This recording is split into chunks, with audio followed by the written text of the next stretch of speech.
What's going on, y'all? I'm out here in the shop working on these Fox bodies and these Gen 1 Mustangs and these Mr. Chrome Cobras and basically any other Ford powered thing that I can get my hands on.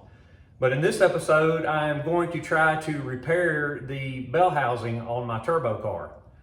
So what happened was I got in the car the other day, went to start the car, it would not engage the flywheel. The starter would not engage the flywheel. And I was like, what now? I mean, if you guys have Fox bodies, you know what I'm talking about. So got out, raised the hood, looked down at the starter. The top bolt is about to fall out. The bottom bolt is about halfway out.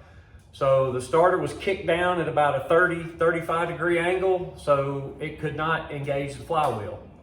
Got under the car, tightened the bolts, and as you probably know, Fox bodies being Fox bodies, the bolts were stripped. Not the bolts, the threads on the bell housing were stripped.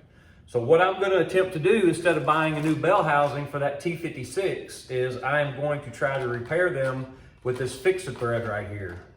So hopefully it's all going to work out and I will have no more issues for at least a week, hopefully. But anyway, guys, I have rambled on long enough, as usual. So let me shut up and let's try to get this bell housing fixed.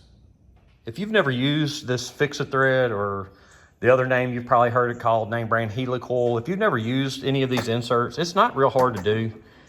You just have to get the appropriate bolt size, and a starter bolt is a 3/8 16. That's a coarse thread. And they will actually tell you on the package what size drill bit you need. So I need a 25/64 in this case, which is what I have. And we're just gonna take the bolts out, take the starter off, drill out the holes, tap them, use this tool to put the inserts in, and hopefully that's gonna remedy my issue, because what I've got going on right now is not good. And me having this turbo on here just makes access to the starter just incredibly easy.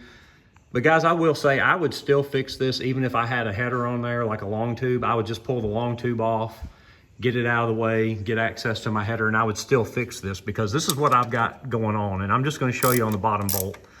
But it's doing the same thing on the top and the bottom. You can see the threads are they're just busted completely out.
Other than not really being able to get a good view up here while I was working, that job was not that difficult.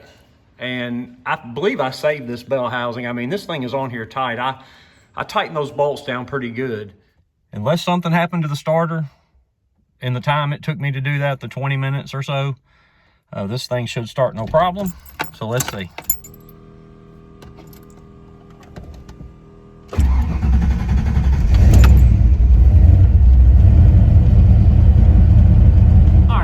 I'm going to go ahead and wrap this one up, and hopefully that repair is going to save me from having to buy a bell housing. Of course, like most repairs, only time is going to tell.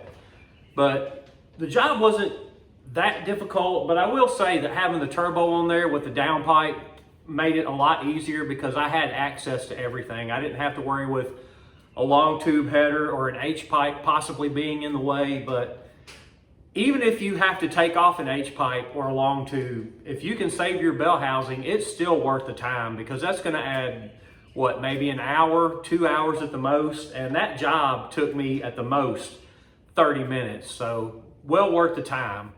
If you've never used the inserts before, they're very easy to use. So the only thing that I had to do was I had to shorten the bolts on the starter. But other than that, everything went super smooth. Next episode, guys, not sure which car it's going to be. It's either going to be the Mr. Chrome or it's going to be the 408. So stay tuned for that one. As always, if you would, hit the like and subscribe button. Would be greatly, greatly appreciated. But guys, as always, I'm busy, so I'm out.